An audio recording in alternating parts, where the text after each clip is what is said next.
Hoy vamos a hablar, no vamos a terminar el capítulo 1 porque hay al menos dos temas o dos subtemas y la lectura va a corresponder del verso 19 al 26, pero voy a arrancar del 12 para entrar en contexto. No voy a repasar nada de lo anterior porque ya está grabado. Si alguno quiere ir a YouTube, a la lista de reproducción, el estudio de Filipenses, como los demás estudios están allí. Dice verso 12, quiero que sepáis, hermanos, que las cosas que me han sucedido han redundado más bien para el progreso del Evangelio, de tal manera que mis prisiones se han hecho patentes en Cristo en todo el pretorio y a todos los demás. Y la mayoría de los hermanos, cobrando ánimo en el Señor con mis prisiones, se atreven mucho más a hablar la palabra sin temor. Algunos, a la verdad, predican a Cristo por envidia y contienda, pero otros de buena voluntad. Los unos anuncian a Cristo por contención, no sinceramente, pensando añadir aflicción a mis prisiones, pero los otros por amor, sabiendo que estoy puesto para la defensa del Evangelio. ¿Qué pues? Que no obstante, de todas maneras o por pretexto por verdad, Cristo es anunciado, y en esto me gozo y me gozaré aún. Porque sé que por vuestra oración y la suministración del Espíritu de Jesucristo, esto resultará en mi liberación, conforme a mi anhelo y esperanza de que en nada seré avergonzado, antes bien con toda confianza como siempre, ahora también será magnificado Cristo en mi cuerpo, o por vida o por muerte, porque para mí el vivir es Cristo y el morir es ganancia. Mas si el vivir en la carne resulta para mí en beneficio de la obra, no sé entonces qué escoger, porque de ambas cosas estoy puesto en estrecho, teniendo deseo de partir y estar con Cristo, lo cual es muchísimo mejor, pero quedar en la carne es más necesario por causa de vosotros, y confiado en esto, sé que quedaré, que aún permaneceré con todos vosotros para vuestro provecho y gozo de la fe, para que abunde vuestra gloria de mí en Cristo Jesús por mi presencia otra vez entre vosotros. Hasta acá nomás la lectura y habíamos terminado la vez pasada con algo un poco triste que sucedía, ¿no?, en el contexto de, tenemos que decir, de la iglesia, porque eso era lo que pasaba, y que habían algunos que querían añadir tristeza y pesar a Pablo, pero él no se detiene en lo que él podría sentir o en lo que le podrían llegar a hacer o incluso maquinar en contra de él, porque él sabe que lo importante que era la propagación del mensaje de Cristo, no era importante él, ¿no? Y por eso él dice, me gozo y me gozaré más, porque el Evangelio se sigue predicando. Y vemos que la condición de Pablo, si bien estaba pronto a ser liberado, había una realidad. Miren, las cárceles no eran el fin de la condena. La cárcel en la época del Imperio Romano era una cosa circunstancial hasta el momento del juicio. Ahí se dictaminaba qué pasaba con vos. Como pasó en su segundo encarcelamiento, decapitación, por ser ciudadano romano, era una muerte digna. Podían haber penas como castigos físicos, expropiación de bienes o a veces la venta de la persona como esclavo. También era uno de los castigos. La cárcel no era el fin último, al imperio no le convenía mantener personas presas. La cárcel era el estadio intermedio para ir, dos veces tenía oportunidades, la primera para exponer el caso y la segunda vez era el dictado de la sentencia. Entonces, Cuando Pablo, si bien tiene la certeza, como leímos, y la convicción dada por Dios mismo de que él va a ser liberado, él, fíjense lo que pone ahí, ¿no? Porque el 21 podríamos tenerlo nosotros como el texto central de todo el capítulo 1. El vivir, dice Pablo, para mí el vivir es, y el morir. Ahora es una profundidad muy absoluta ese término. A veces nosotros lo repetimos mucho, ¿no? Y lo conocemos de memoria. Pablo no dice que Cristo lo ayuda a vivir. Eso lo puedo decir yo, Cristo me ayuda a vivir. Pero decir el vivir es Cristo implica que aún el respirar, Pablo respiraba a Cristo. Y desde el momento que él tiene el encuentro con Jesús, que Jesucristo depone su soberbia y su orgullo y lo humilla, a partir de ese momento la vida de Pablo comenzó a ser Cristo. Y es interesante porque él dice, conforme a mi anhelo y esperanza, dice el 20, en que nada sería avergonzado. Y acá uno podría entender que hay contradicciones. ¿Cómo no, Pablo, si estás preso? ¿Eso no es vergüenza? ¿No fuiste apedreado? ¿Casi no te quitan la vida? ¿No fuiste echado a patadas de los mismos judíos? ¿Eso no es vergüenza? Dice, con toda confianza, como siempre, ahora también será magnificado Cristo. ¿En qué? Dice, en mi cuerpo, o por vida o por muerte. En Gálatas 2:20 dice, con Cristo estoy juntamente y ya no vivo, vive Cristo en mí. Y lo que ahora vivo en la carne, fíjese cómo se repite este concepto, ¿no? Lo vivo en la fe del Hijo de Dios, el cual me amó y se entregó a sí mismo por mí. Hoy hermosas canciones cantamos porque son cristocéntricas y repetimos este concepto por el cual el vivir era para Pablo Cristo. Y yo pensaba un poco la implicancia y la diferencia de esto que a veces pasa en mi cabeza, porque yo creo que la vida cristiana es que Cristo me ayuda a vivir. Y tengo que entender que la meta de mi vida tiene que ser lo que dice Pablo, el vivir tiene que ser Cristo. ¿Qué implica esto? Al menos tres cosas en la vida de Pablo, que Cristo es el contenido de su vida, que es el sentido de su existencia y que Cristo incluso es el límite de su ambición. Y esto acá me traspasa al menos, porque esto se contrapone a el éxito, el deseo de la longevidad, ¿no? Estaba escuchando hace poco los estudios para alargar más la vida del ser humano. Hay cantidad de empresas que invierten un montón de millones en querer que el ser humano viva más, ¿no? Y Dios ya sacó el árbol de la vida, ¿no? Y lo hizo en un favor para nosotros, no por castigo, lo hizo por amor. Porque vivir en pecado eternamente es el martirio más grande que una persona puede tener. La comodidad. Ustedes vieron que Pablo nunca les pide a ellos que oren por su bienestar económico, por su trabajo.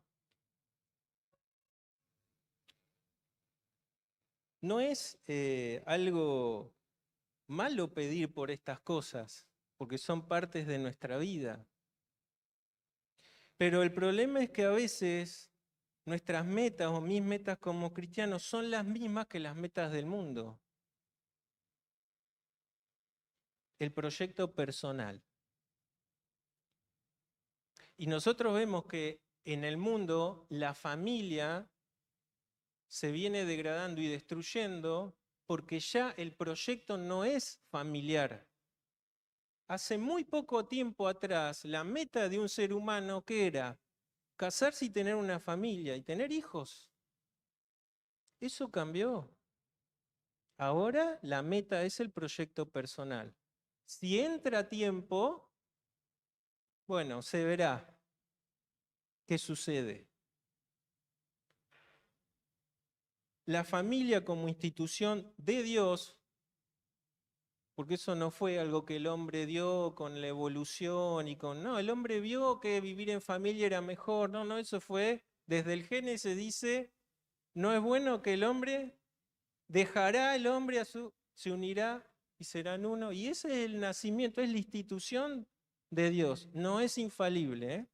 Por eso vemos destrucciones de familia. La única institución infalible al cual las puertas del Hades no pueden vencer, ¿cuál es? La iglesia. Porque es la familia ganada por la sangre de Cristo. El contenido de la vida de Pablo tampoco es su ministerio, ¿eh? Él no dice, el vivir es mi ministerio. Tampoco dice, el vivir es mi reputación. De hecho, Pablo muchas veces tuvo que defender su ministerio en la iglesia que él mismo había fundado en Corinto, porque lo despreciaron. Dice, cuidado porque yo llevo marcas en el cuerpo, que avalan que para mí el vivir es Cristo. El límite de la ambición era Cristo, y si Cristo no fuese el centro, la vida para Pablo y para nosotros, por ende, tendría que perder coherencia. Y por eso él puede decir o puede entender que sufrir tiene sentido, que una cárcel tiene sentido y que aún padecer persecución tiene sentido. Esto no lo tiene para el mundo. Solamente lo puede tener para aquellos a los cuales pueden decir el vivir es Cristo. Lo que significa que las circunstancias en las que estemos no nos van a afectar a nosotros. No va a afectar nuestro gozo. Estamos hablando de una epístola que es la epístola del gozo en situaciones completamente adversas y difíciles. Y por eso había una frase que me gustó mucho que dice, si Cristo no es la vida, la muerte no puede ser ganancia. Y había una pregunta que leí y dice, si mañana nos tocara partir, ¿sería para nosotros ganancia o pérdida? Y acá se revela esta frase, ¿no? Si Cristo no es la vida, la muerte no puede ser ganancia. Ahora, esto es contracultural. Lo fue en el primer siglo y lo sigue siendo hoy. Ni los estoicos ni los epicúreos consideraban la muerte como una ganancia. Para ellos era el fin de todo. No había esperanza de nada. ¿Y qué era la vida para ellos? Para los estoicos, la virtud. Y para los epicúreos, ¿se acuerdan? El placer. Por eso, aunque no estaban de acuerdo con el suicidio, no lo descartaban. ¿Por qué? Porque si un estoico estaba en una condición en la que no podía vivir desarrollando la virtud del ser, entonces se podía suicidar. Y un estoico, si su condición de vida no experimentaba placer en nada, entonces estaba permitido el suicidio. Y vemos filósofos que abrazaron estas ideas que se suicidaron. Algunos tomaron cicuta, otros de otra forma. ¿Por qué? Porque al no tener el sentido de la vida en lo que ellos estimaban filosóficamente, veían loable que el por autodeterminación quitarse la vida. Cuando Pablo dice que la vida ya no es suya porque él murió y que ahora Cristo vive en él, el propósito del ser cambió completamente. Por eso fue contracultura decir esto y lo sigue siendo hoy, porque ¿cuál es la meta hoy del ser? El autodesarrollo, los epicúreos siguen estando con otras formas. Ojalá hubiera más estoicos en la vida hoy, que buscan la virtud, el autocontrol y tantas cosas, ¿no? El vivir es Cristo significa que el yo no tiene importancia. Y lo que importa es que se desarrolle ¿qué? Cristo en mí. Y por eso Pablo puede decir, y nosotros podemos con el diario del lunes decir, Pablo no mintió. Toda su vida fue respirar a Cristo. Por eso las circunstancias tan difíciles que él vivió, él entendió que era la gracia de Dios con él con un propósito, que era glorificarle a él. Esto significa entonces que no hay que trabajar, que no hay que tener metas personales, que no hay que ser profesional o que no hay que perfeccionarse en lo que uno hace.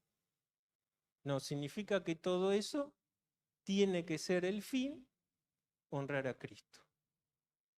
Cuando la honra a Cristo se saca del lugar para la honra a mi deseo, a mi proyecto, ahora ya no podemos decir el vivir es Cristo. Quizás puedas decir como yo, Cristo me ayuda a vivir. Y esto tiene que ser la meta para mí, tiene que ser la meta para todos nosotros. Dice algo muy interesante y central.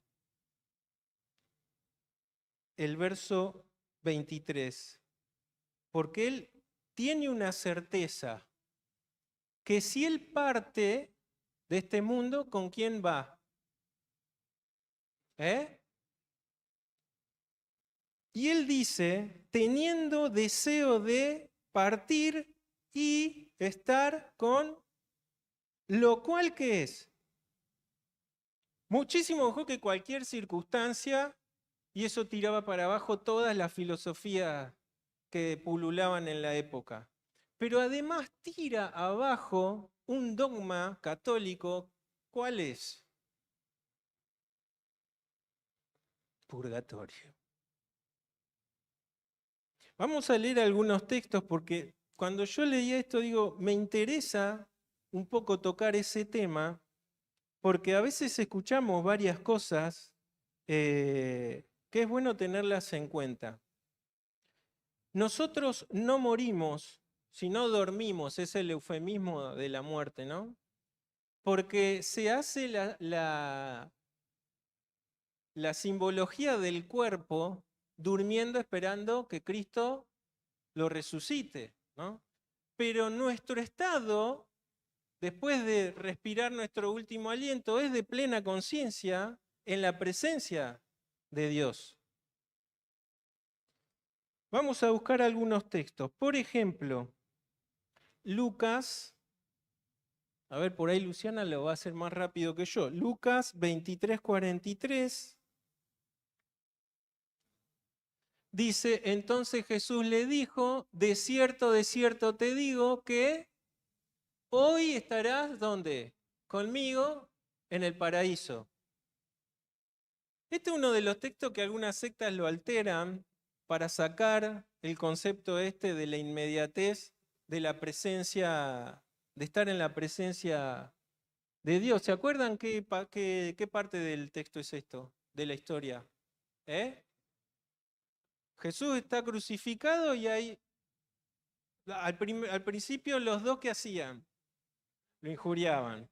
Pero no sabemos porque en un momento uno lo reconoce como Señor y Salvador y estando en una condición, es muy loco esto, porque lo veía Jesús crucificado, a ver, se estaba muriendo, estaba agonizando igual que él, pero le dice, acuérdate cuando vengas, ¿en qué? ¿Qué había en la mente de este reo? El concepto total, no solo de que Jesús iba a resucitar, sino que era el Señor, iba a tener señorío. Y Jesús le da una completa certeza. Hoy vas a estar conmigo en el paraíso. No le dijo después de un tiempo, estarás conmigo quizás no sé cuándo. ¿Cómo muere? Yo me pongo a veces en ese, quiero intentar ponerme en ese lugar de cómo muere ese reo. ¿Qué les parece? Completa paz, ¿no?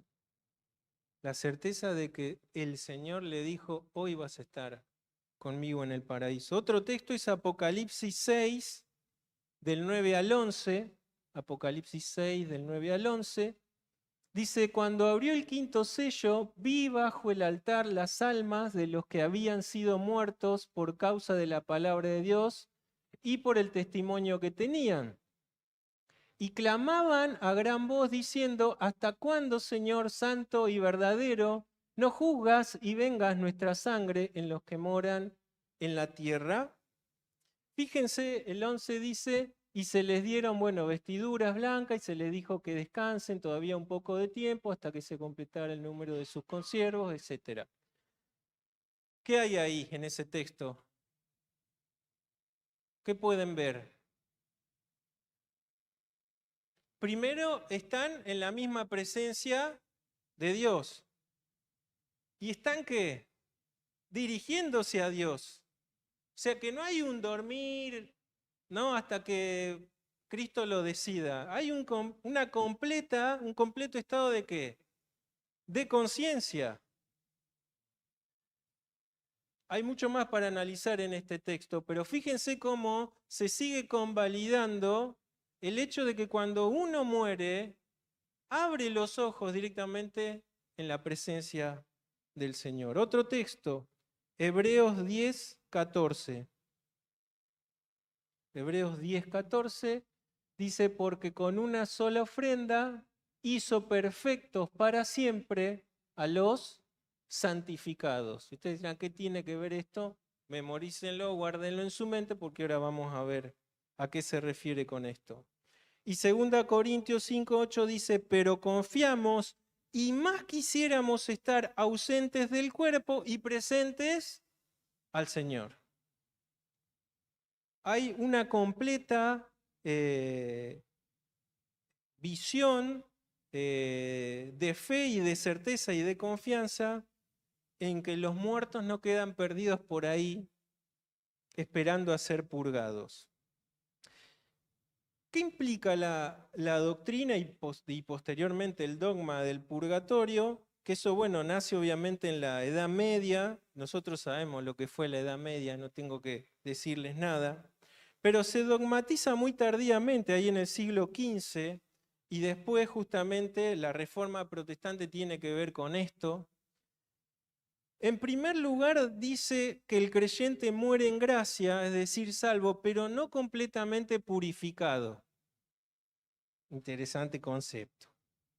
Dice después que existe un estado intermedio, llamado obviamente purgatorio, distinto del cielo y el infierno. Allí el alma sufre una purificación normalmente descrita como dolorosa y que limpia pecados veniales, penas temporales del pecado ya perdonado. Ese sufrimiento no es eterno, pero sí real y necesario antes de ver a Dios. Se le están pasando un montón de cosas por la mente seguramente, ¿no? Ahora viene lo interesante, y acá podemos encontrar el porqué del surgimiento de esto. La duración puede reducirse mediante oraciones, misas, indulgencias y obras ofrecidas por los vivos. Y entonces entendemos por qué surge esta doctrina. Porque ahora la iglesia tiene la autoridad y el señorío de determinar quién se queda en el purgatorio y quién no. Y si yo establezco un precio para que tu familiar salga de ese purgatorio, entonces el Papa, el líder, decide. ¿Qué dijo Lutero? Si el Papa tiene la posibilidad de liberar almas del purgatorio, ¿por qué no libera a todas? Y manifiesta el amor de Cristo. Y ahí surge la bendita reforma, ¿no? Ustedes saben que incluso si matabas a un moro, se te daba el beneficio de la liberación del purgatorio. Interesante, ¿no? Cuando Jesús le dijo a Pedro, mete la espada en la vaina, ¿no? La iglesia administra los medios, y eso fue en toda la Edad Media, donde el modelo de iglesia fue de liderazgo, de un único líder, que encima después dicen que era infalible. Ahora, una vez purificada, el alma entra finalmente al cielo. Por eso esa frase del purgatorio y todo lo que enseña, dice que Cristo perdona la culpa, pero no elimina completamente la pena, y esa pena debe pagarse después de la muerte. Ahora ustedes dirán, ¿de dónde surge eso o de qué se agarran? Porque alguna justificación tienen que tener. Bueno, de algunos textos apócrifos, algunos son macabeos, pero ¿saben de dónde tergiversan y desenrollan? 1 Corintios 3:15. No lo vamos a buscar, pero ustedes se van a acordar que dice que alguno sufrirá pena, ¿se acuerdan? Cuando la obra que edificó fue hojarasca, pasa por los ojos de fuego y dice, será salvo como, así como por el purgatorio. Ahora es interesante porque fíjense cómo se descontextualiza. En ningún momento ese texto significa que nuestra alma será purificada, sino que nuestras obras van a pasar por el tamiz de los ojos de Dios.